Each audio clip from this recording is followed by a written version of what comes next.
I'm Ben Meiselas from the MeidasTouch network. The traveling fascist cosplay circus known as a Trump rally took a stop at Wilmington, North Carolina. Its previous stops included Wilkes-Barre, Pennsylvania, and Youngstown, Ohio. And in true circus cosplay fashion, this was one of the weirdest and most disturbing events ever to take place in the United States.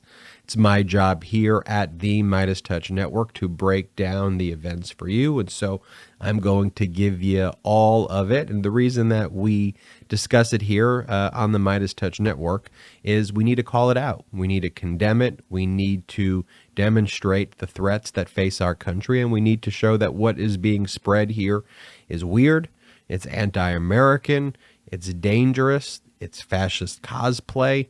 And all of the Republicans out there, when they talk about, oh, we want to do a commitment to America or a contract with America, at the end of the day, their vision of America is what we see here in Wilmington, North Carolina. Their vision of America is what we saw in Wilkes-Barre. Their vision is what we saw in Youngstown. Their vision is QAnon theme music to cult followers supporting a leader who's a freaking idiot, dangerous, vile, disgusting, despicable criminal named Donald Trump.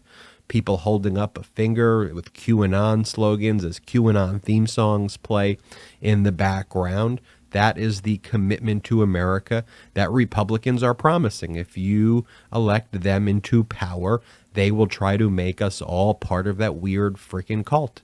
And that is disturbing and disgusting, and we are not going to let that happen. Let's talk about what happened in Wilmington, North Carolina. Well, we always talk about the pre-show to start.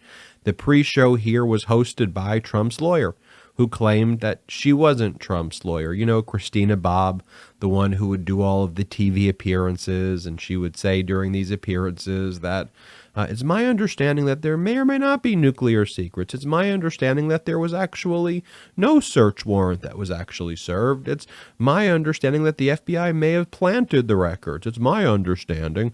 Remember her? Well, she's now claiming, she was also the one who on June 3rd signed a declaration under penalty of perjury that all documents were turned over to the FBI, which of course, we know is a lie, and we know that MAGA stands for Make Attorneys Get Attorneys. And of course, she needs an attorney now because she's likely under investigation for her own obstruction and criminal conduct in connection. But her thing is, she says she's no longer a lawyer for Donald Trump, or she was never a lawyer from the outset for Trump. Here, let's play this clip of Christina Bobb for the pre-show saying that she's actually not Trump's lawyer. I'll clarify a little bit. I think people were a little bit confused. I am on President Trump's legal team. I do work for him on election issues. I was never on the legal team handling this case, just to be clear on that, which is why, I came in as the custodian of records because I wasn't on that team. Right. So I just want to clarify for people that thought I was doing both. I was not. I've never have been. And as part of the pre-show, Christina Bobb also says, don't listen to what the mainstream media says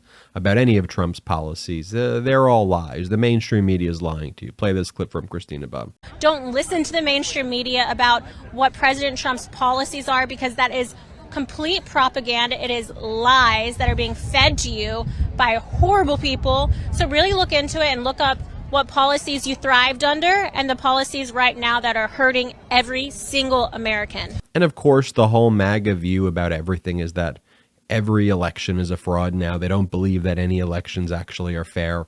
If their candidates lose, they're not fair. If their candidates win, then it is a fair election, because that's what fascists do. This is Christina Bobb saying that Gavin Newsom runs in 2024. It will be illegitimate because she claims that his recount, which he defeated the recount swiftly. There was an embarrassing recount effort out in California to try to remove him. Like, Gavin Newsom destroyed the recount effort. She goes, yeah, that was election fraud also. Here, play that clip. If they actually do try to make it Gavin Newsom, I think it only highlights the fact that they are planning on stealing the election in order to try to win it. There's no other way they can win. Nobody outside of California, and I will go so far as to say the vast majority of people inside California, don't want Gavin Newsom. People know that I have reported strongly on election integrity and election security efforts California's elections are a hot mess. We saw that what kind of governor who's being recalled, who's in the process of being recalled, actually becomes more popular in the second election. It's just bizarre. Shocking. And it's intellectually offensive that they think we would fall for that. And then here is Christina Bobb interviewing a woman who says that the Democratic governor of North Carolina, he was elected by fraud. That it couldn't possibly be. All the Republicans, they were elected correctly, but the governor, that was election fraud. I mean, I think it starts from the governor. I'll say it, he's corrupt. I don't think he won. There's no way when Trump and all Republicans won the down line that he won in 2020. And I don't care who knows that. But you know, it's just, I feel like the state has a lot of corruption. So that's how the rally starts, just complete lies and propaganda, and then just saying that all elections are fraudulent. That's like the chief tenet of MAGA. Not like, how are we going to help you?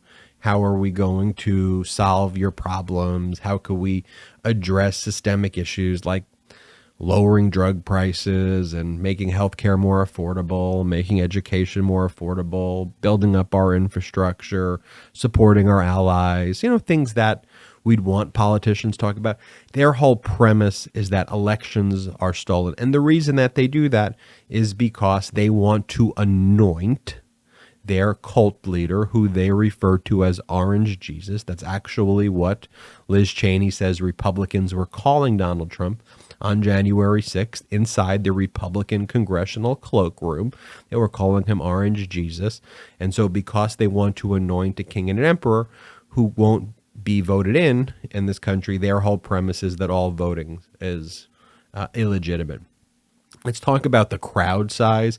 Very small, very weak crowd, about 3,000 people here. We got a photo for those who are watching on YouTube. You can see this crowd size. I mean, it looks like a very small, like carnival kind of crowd that you would expect to see for like a, maybe like a small folk band that plays in front of a crowd of 2,500, 3,000 people, but a very, very, very, very small crowd here. And then Donald Trump spoke, and in this one, Donald Trump, you could see he's getting more and more deranged, more and more demented, because he's not even really talking about anything other than himself at this point. And one of the things we saw as well here was he just continued to malfunction. For someone who likes to criticize others for their appearance or for their stuttering or just for their physical or other characteristics or attributes.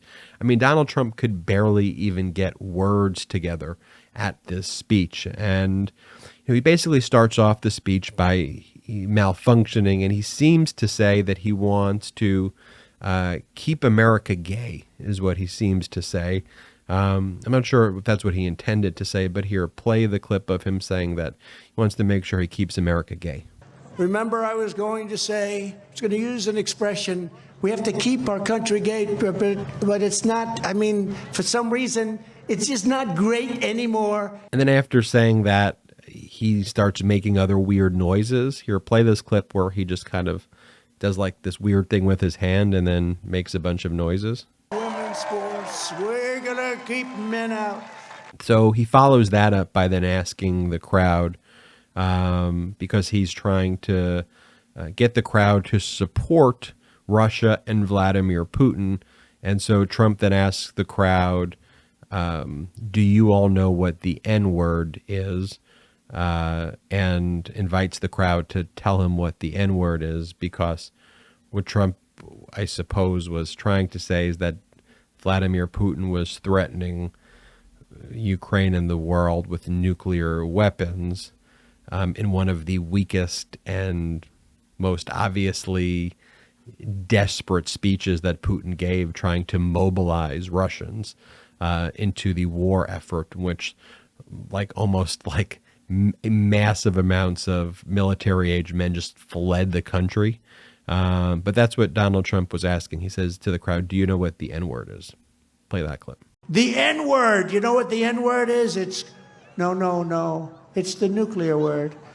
He mentioned the N-word yesterday, the nuclear word, not supposed to be mentioned. And then Donald Trump says something about sanctuary cities, but the main point that he wants to tell the crowd is that he owns property in North Carolina. He wants to brag to them that he owns property. Here, play this clip. Deadly sanctuary cities releasing dangerous criminal aliens into your North Carolina communities. I have property in North Carolina, very proud of my property in North Carolina. Trump National on the beautiful, beautiful lake, largest man-made, woman-made lake in the world, I believe.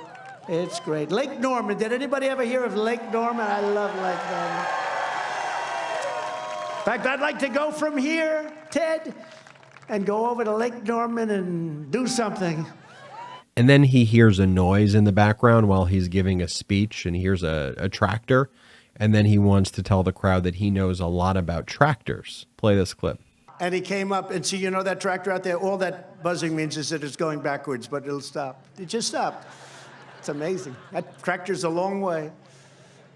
I know a lot about tractors. And then he, I suppose, addresses the investigation into him stealing top secret, sensitive, compartmented information at Mar-a-Lago, as well as the lawsuit that Tish James, the New York Attorney General, brought against him for over $250 million, in which would permanently ban the Trumps and his adult children from holding positions of directors and officers. So essentially preventing them from actually conducting business again in the state of New York. But he goes, we have a document host, and then he calls Letitia James a racist and calls her peekaboo, which is his own racist dog whistle. Here, play the clip. The document hoax. We have a document hoax. They're talking about me with documents, and then they go back over the last 5 presidents. You take a look at that hoax. There's no better example of the left's chilling obsession with targeting political opponents than the baseless, abusive, and depraved lawsuit against me, my family, my company, by the racist Attorney General of New York State, Letitia Peekaboo James. So it's really interesting with Donald Trump calling it a document hoax here, because Judge Raymond Dearie, the special master who he appointed, has ordered Donald Trump to submit a declaration under penalty of perjury by September 30th, where Donald Trump must attest if it really is a document hoax or not. And I can assure you that his answers under penalty of perjury will be very different than what he just said there. But keep digging that hole by saying that it's a document hoax while you're being investigated for stealing our top secret compartmented information. And then his essential defense against Tish James, who, by the way, Donald Trump had the opportunity to answer Tish James's questions. He was asked by her all of the issues about the valuations of the companies. And what did Donald Trump do? He pled the fifth. I plead the fifth. I plead the fifth. I take the Fifth Amendment. And so if he had nothing to hide, why would he plead the Fifth Amendment? And by pleading the Fifth Amendment in the Tish James case, he has given an adverse inference against himself, meaning that Tish James can point to the fact that he pled the Fifth Amendment in her case to show the jury or to show the judge that his answers, had he answered them, would have actually proven the facts that she's trying to show, would have proved what he's being accused of. And so Donald Trump's going to lose that case. So I like that he's a tough guy in front of his 2,500 to 3,000 small rally crowd. But when he actually sits in a room in front of Tish James, who he calls a racist and he calls her peekaboo, well, guess what, Donald Trump? When she asked you and she stood in front of you and asked you questions, you were a chicken shit. And that's where he went there. And then he wanted to tell the audience that that my kids are good people. My kids are good persons. Here, play this clip. Rather than spending all of her time going after me and my family, Ivanka, think of it, Ivanka. Ivanka is a very good person. Don Jr., he's a good person. Eric, these are good people. And then after that, he wants the crowd to know that he's not a terrorist. Here, play this clip where Donald Trump goes, I'm not a terrorist. To falsely label MAGA Make America great again. MAGA. Remember what, they say MAGA, MAGA, MAGA. They don't want to say what it means. It means make America great again, Uncle Sam. Supporters, as they want to call us, domestic terrorists. Do you believe it? I'm not a terrorist. But you know what? There's great anger in this country right now. There's great anger in this country. Never forget, all of this torment, persecution, and oppression is not happening because of anything we've done wrong. It's happening because of everything our movement is doing so right. Okay, and did you notice in that clip what he said? He goes, I'm not a terrorist, but. So first off, if you have to say but after I'm not a terrorist, and you have to go and try to tell people that you're not a terrorist, that may be one of the examples of you actually being a terrorist. But notice what he goes. He goes, I'm not a terrorist, but you know what? There is great anger in this country, and we're being persecuted and tormented. And so, in essence, he's saying, that's the dog whistle right there, right? He's saying, well, I'm not a terrorist, but I kind of have a reason to be a terrorist, is essentially what he's saying there to rile up the crowd. I'm not a terrorist, but. Then, of course, we all remember the CPAC convention. That's what they call Conservative Political Action Committee. That's their conservative convention, which, of course, they're not conservative anymore, where they had the big banner on top of the stage that said, we are all domestic terrorists in solidarity with domestic terrorists. I'm not making that up. There was legitimately a sign at the Republicans' main convention, the MAGA Republicans, that showed solidarity with domestic terrorists. The sign said, we are domestic terrorists. Then Trump says, our rallies are bigger than ever. So play that clip. That's kind of like Trump saying, before you play the clip, that's kind of like Trump saying that he's not a terrorist by saying our rallies are bigger than ever, because just a total and utter lie. It's like one of the smallest rallies that they've ever had. Here, play this clip. When I went to China, I've told this at a couple of rallies, our rallies are bigger than ever. Look at this rally. And then what Donald Trump likes to do, of course, in typical Trumpian projection, is he goes, these people, they keep saying things over and over again, all this disinfo. If they just keep repeating the lie, they think that people are going to listen to it. Here, play this clip. Everything they do is disinformation. They say things and they keep saying them, and people start either believing them or not believing them. There's not a lot of belief in this place with all these thousands of people going as far as the eye can see. And so what Trump's actually quoting there is the Nazis' top propagandist, Joseph Goebbels, and someone who Trump has studied. And the big lie concept of Joseph Goebbels is repeat a lie often enough and it becomes the truth. That is actually the whole strategy of Trump and MAGA. Repeat the lie over and over again. Just keep saying the election is stolen, the election is stolen.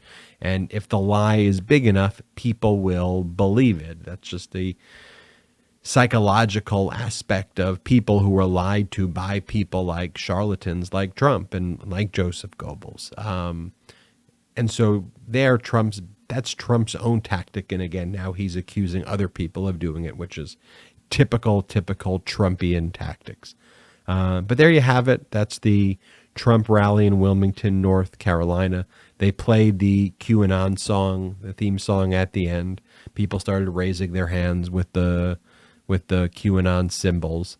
At least this time, some members of the security asked them not to put their fingers up in the air, but they could still listen to the QAnon theme music. But there you have it, Wilmington, North Carolina. I mean, dangerous, deranged, but, and to some extent, you almost hope Donald Trump keeps going into swing states and holding these rallies in front of these smaller and smaller dwindling crowds, because what it really shows is what is at stake, especially on the same day where the radical MAGA extremists known as the Republican Party, these MAGA Republicans are introducing what they call their commitment to America. Again, Donald Trump holding this rally demonstrates what their real commitment to America is. Their real commitment to America is that weird cult behavior, and then the cruelty of total abortion bans and removing and revoking Social Security and Medicare and increasing the costs of drug prices and going after and suing students, who are seeking loan forgiveness. I mean, their whole, as long as it helps the billionaire class, that's all they care about. I mean, it's a commitment of cruelty, a commitment of weirdness, and a commitment that they want America to look like what you just saw in Wilmington, North Carolina. And it's utterly, utterly despicable and disgusting. And those are the stakes right there. I'm Ben Meiselas from the MeidasTouch Network reporting on the most recent Trump rally in Wilmington, North Carolina. Hey, do me a favor. Make sure you hit the subscribe button right now. We're on our way to 1 million subs, thanks to you. Additionally, if you want to support independent media, I get this question all the time. What can I do to help grow this MeidasTouch independent network? Well, here's what you can do. Since we're not funded by any investors, we'd have 0 outside investors. That's how we stay 100% independent. What you can do is go to patreon.com/MeidasTouch. That's patreon.com/MeidasTouch, patreon.com/MeidasTouch.